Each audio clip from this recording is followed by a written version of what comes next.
ጤና ይስጥልኝ። አንዳንድ ነገር በህይወታችን ያጋጥማል አይደል? ብዙ ጊዜ ለምሳሌ ከስኬት ጋር በተገናኘ ብዙ ነገሮችን እንሞክርና ያን ያሰብነውን አላማችንን እናሳካለን። ስናሳካ በጣም ከፍተኛ የሆነ ደስታ ይሰማናል እንደማንኛውም ሰው እና ሰይጣን በጆሮአችን ሹክ ይለናል።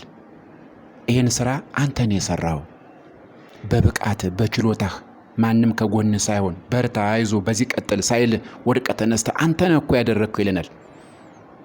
አንስማው። እንዲህ ያለ ወሬ በህሊናችን ሲፈጠር አናዳምጠው። ሰይጣን አውቆ ነው ለፈጣሪ የሚሰጠውን ዋጋ እንዳንሰጥ፣ የሚገባውን ዋጋ እንዳንሰጥ፣ ምስጋና እንዳናቀርብ፣ ፈጣሪ ሆይ ይሄ ስራ የተከናወነው ባንተ ነው ብለን እንዳናስብ፣ እንዳናመሰግን፣ እንዳንንበረከክ እንቅፋት ይሆንብናል ሰይጣን በጓደኛም ይመጣል፣ በተለያየ ነገር ይመጣል። አንተ እኮ በጣም የተለየ፣ እኔ ድሮም እኮ አደንቀ ነበር ይላል። ጓደኛ እኮ ነው። ትችላለህ፣ የምር በርታ፣ ትችላለህ። ያስቻለን እግዚአብሔር ነው። እንዲፈጸም ያደረገው እግዚአብሔር ነው። በእኛ ምን የሆነ ነገር አለ? ምንም። እግዚአብሔር ማስተዋሉን፣ ጥበቡን፣ ችሎታውን፣ ብርታቱን ሰጥቶ ሊሆን ይችላል። የሞከርናትን ስራችንን ባርኮልን ሊሆን ይችላል። ያለህ እውቀት፣ ያለህ ችሎታ፣ ሁሉም ነገር ያንተ ነው ብለህ የምታስበው ነገር እኮ የኛ አይደለም እኮ የፈጣሪ ነው። እንዲህ ያለ ስሜት ሲፈጠርብን በውስጣችን ረጋ ብለን እስኪ አንድ የምታዳምጡት መዝሙር ልጋብዛችሁ። በበጎ ፈቃዱ ሁሉ በእሱ ሆነ፣ በበጎ ፈቃዱ ሁሉ በእሱ ሆነ፣ ነገር ሁሉ በእሱ ተከናወነ፣ ነገር ሁሉ በእሱ ተከናወነ። በቃ ይኸው ነው። በበጎ ፈቃዱ በእግዚአብሔር ፈቃድ ተከናወነ እንበለው። ያኔ ሰይጣን ያፍራል። እንዲህ ያለ ሐሳብ በውስጣችን ሲመጣ አይ ሁሉም ነገር የተከናወነው እግዚአብሔር በበጎ ፈቃዱ አከናወነው፣ ያኔ ሰይጣን ብን ብሎ ካጠገባችን ይጠፋል። ሰይጣን ነፍስ ዘርቶ እንደዚህ በአካል እኮ አይመጣም።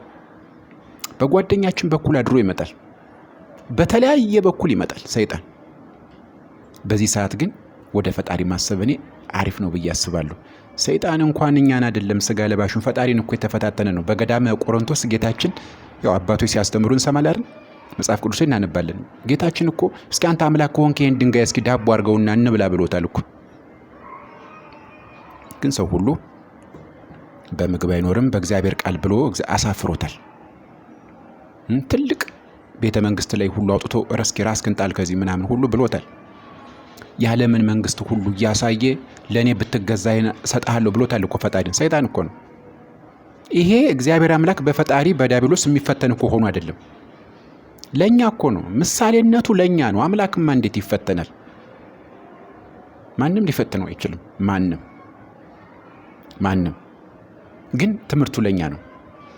በጥጋባችን ሰሞን ብዙ ነገር ስናገኝ ይህን እኮ ያመጣኸው አንተ ነህ ይላል። አይደለም፣ ፈጣሪ ነው። በዚህ ነው የምናሳፍረው። ምን ያደረግኩት ነገር አለ? እኔ ግን ከውስጣችን ነው። በማስመሰል ለይሉንታ መሆን የለበትም። ከውስጣችን ነው ማመን ያለብን። አንተ ያደረግከው ነገር የለም፣ እኔም ያደረግኩት ነገር የለም። እያንዳንዱ ነገር የሆነው በፈጣሪ ነው። ከልባችን ማመን አለብን። እምነት ነው በነገራችን ላይ እንጂ እንደው ለሰው ለጌታ አቤት እኮ እሱ ትህትን ነው፣ አቤት እሱ እኮ ለእግዚአብሔር ያለው እምነቱ ለመባል ነው እንዴ?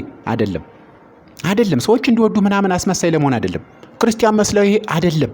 እውነቱ ነው። በቃ ሐቁ ይሄ ነው።